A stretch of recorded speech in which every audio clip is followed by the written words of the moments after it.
Yes, from eggs to senior to rehydration clauses to a barnstormer at Spurs. Would you Adam and Eve it? We're doing it all over again. And it's last chance saloon for the old Benn name, Conor, bruv. I personally think you're a bit of a you know, like, I don't really like you. I smell a Every time I jump in that roles, yeah, Chris, I'll go, thank you, Chris. Thank you, Chris. I'm happy for you, you know. Like, listen, if you can live good and party and play in the casinos and all that and waste your money, I'm happy for you, Chris, and still beat me. I'll rate it. That's impressive, because I'm in the gym all the time. I did. I thought I'd break him. I thought he would quit. Yeah. Because that's what cheaters do. You know, people are forgetting now that this guy is a drug cheat. So when you have that type of mentality to where you take steroids to try and improve your performance, that usually means that when you get into tough situations, you're going to revert back to your cheating mentality, which is, I love this. I love it. I don't want to be here anymore. I'm going to find a way out. I give up. So I thought by the 5th or the 6th round, he's going to feel the heat, he's going to feel the pressure, and that cheating mentality he has is going to kick in and he's going to look for a way out. So it's good to see they're on form as per usual, while Eubank throwing in little comments in his soft-spoken voice that have Conor look about 2 seconds from fucking exploding. But luckily we actually got a face-off for this one, because if you remember last time, Conor had to do it on his own, still covered in egg. And yes, this one absolutely delivered. Boy, was you somehow wrong. Boy, was you wrong. This guy found it in himself to stay in there and take his ass beating. I'll rate it. And for that, I'll give him his credit. I'll rate it. See, you're doing it again, Chris, but I'll rate it. He wasn't a Billy Joe Saunders. Billy Joe Saunders, these guys, they get hurt and they look for a way out. He was hurt, he was tired, and he stayed in there. So for that, I'll give him his respect and his credit. Still a drug cheat, but you stayed in there. You stayed in there. You didn't cheat. You didn't give up. It's like when Eddie Hearn says that it didn't happen, that my ambulance was stopped for 20 minutes. Chris, you can't say that. It's documented. You can't say that. I can say whatever I want. Like, I was in hospital. I was on a drip. I was in a bad way. I was dehydrated. It's called a fight. What's that got to do with? What's that got to do with people stopping your ambulance no one from leaving? Your ambulance. No one stopped. When I put the footage out, I put the footage out. When the CCTV cameras come out, put the footage out, Chris. When the lawyers get involved, then you're going to shut up, aren't you? So yeah, on this ambulance debacle, it's all gone legal and a bit messy, but even so, Eubank's been ramping up the social media shenanigans, sharing a pic of himself looking a bit worse for wear in hospital first of all. There we are, but more notably, he shared the famous footage of his ambulance being allegedly halted for 20 minutes after the fight.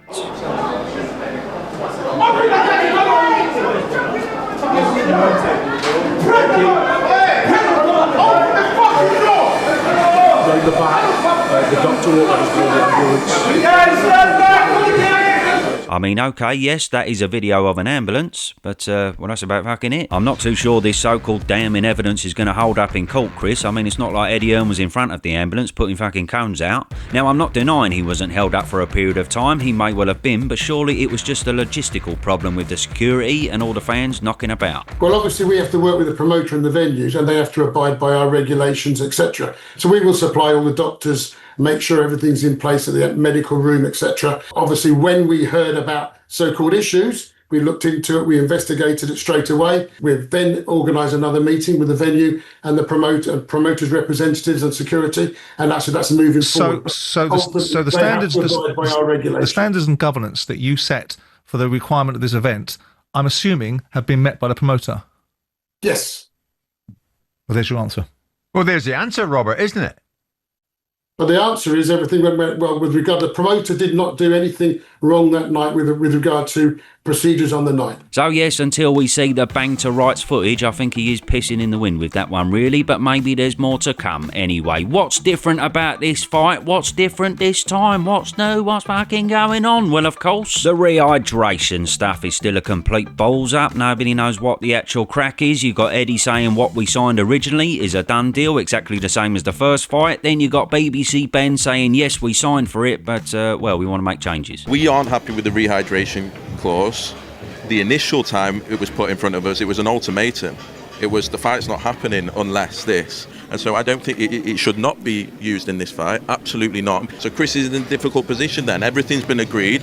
Everything. You're talking, we've gone through the contract, we've done every single clause. We get to the last moment. I think it was if I remember, maybe just before the press conference or something, and then it was landed on as an ultimatum like that. In the end, Chris is a money man, and he accepted the challenge. Well, I mean, if you sign for it, Ben, then I hate to break it to you, bruv, but you're basically a Christmas turkey, fucking stuffed. From a legal point, that is the back and front of it, I'm afraid. Anything else is surely a breach of contract, ain't it? And by the way, people think I'm standing up for Eddie and Conor when I say these things, but you're joking, ain't you? I couldn't give a fuck. I'm just saying a contract's a contract, like when I signed up for a year's worth of Brazzers when I signed up for a year's worth of Vodafone the other day, that's it, I'm in for a year, the deal is done. So I don't know how Ben and Chris are going to get around this one without forking out a load more money, but anyway, we'll see. Obviously, if he has spent a few days in hospital after the fight and pinged off a load of toenails, then of course you're going to want to change it, but ultimately it sounds like they put the dollar signs in front of their worries, which does pose the question, if it is so unattainable this weight and such a detriment to your health, why are you doing it again?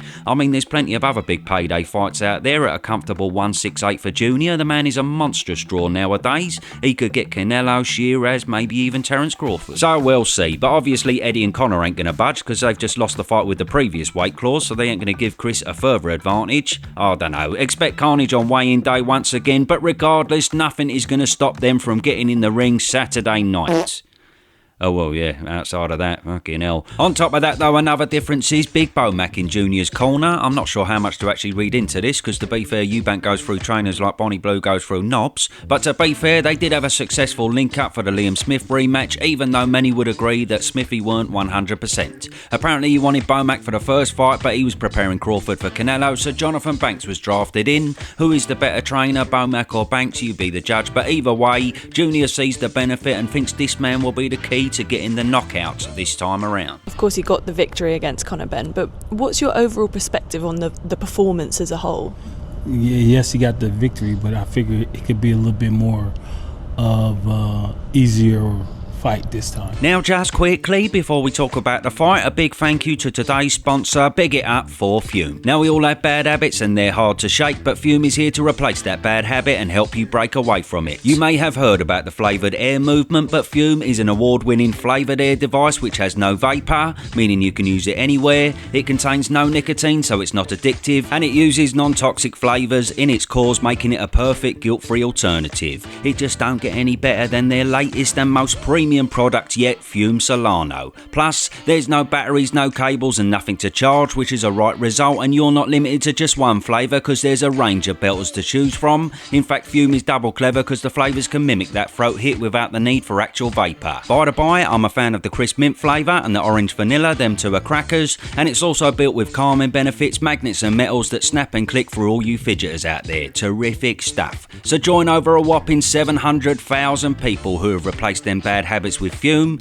and if you order the journey pack using my code PROPER, you'll get a free Fume topper. Go to tryfume.com/proper or scan the QR code on screen to grab yours today. Now, I don't know about you, but I've got to tip my hat to both men for the first fight. I thought they were outstanding. I mean, compare that to Buatsi Parker from last weekend. Fucking hell. No, this is exactly how you deliver a fight to the paying customer. The judges call that Eubank is definitely the man with the authority. Just leave it over the front foot. He's leaving over the front foot, Eubank, the uppercut. But can he land it? Right out for Benn. Sizzling action in the 8th round. And this fight living up to all the hype. Oh, good shot from Benn. Body shots. Head shots from Benn. Neither man taking a backward step. Absolutely fabulous. And the two of them etching their names in history just like. And yes, it may have been all that action, but in the end, personally, I just saw it being conclusive in the favour of Junior. There was nothing to scream robbery or anything like that. I thought it was a case of the bigger man overpowering the smaller man, and the punch stats proved that as well. Along with that AI judge also, if anyone gives a monkeys about that. Not to say there weren't some hairy moments in there for Chris, because there absolutely was, but in a nutshell, he didn't seem fazed by Benn's power. He walked through the lot, he was much more calculated and methodical at times, whilst Benn was more so swinging for the hill. And shoot me down if you think I'm wrong, but I got the feeling that Junior was enjoying himself, really. He was clearly stronger, barging him all over the gaff. He was outlanding Conor significantly and even talking to him most of the night.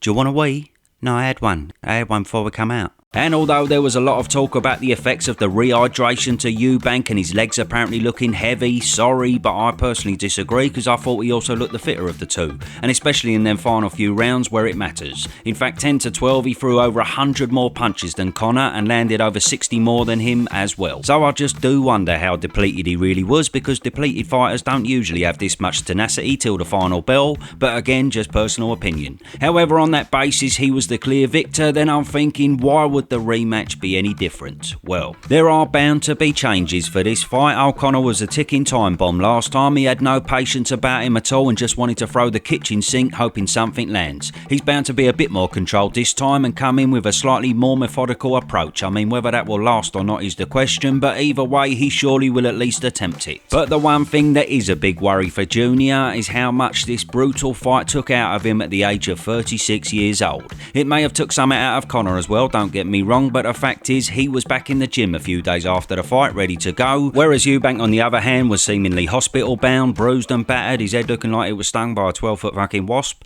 and he had to have more of a recovery period. I mean, I can't say how long exactly, I weren't the fucking nurse, I'm just going by what he said in the interviews post-fight, but yes, a powerful and speedy recovery for Benn would suggest his body's a bit more adaptable to this punishment in his prime years at 29, but who knows about Chris. Plus on top of that, Conor was preparing straight away for what he thought would be a September date for the rematch, and well, we all know Chris wasn't doing that. He knew all along he was going to prolong it out to November, and you could even get a bit conspiracy theorist on that and say, well, was that because he knew his body needed the recovery, or was it because he needed more time to prepare? He says he moved the date because he didn't want to dance to their tune. I get that, but you never know, there could be more involved. Anyway, of course that's all conjecture, but the bottom line is, if, and it is a big if this fight has had a bigger effect on Junior and he's a couple of % less sharp or less ruthless on fight night, then Conor is going to have a lot more success. But if he's not and all is the same, then personally I just can't see how it plays out any different. By the way, I know full well that I'm fucking useless at calling fights. I'm just saying though, if Conor's power can't make enough of an impact like it didn't last time,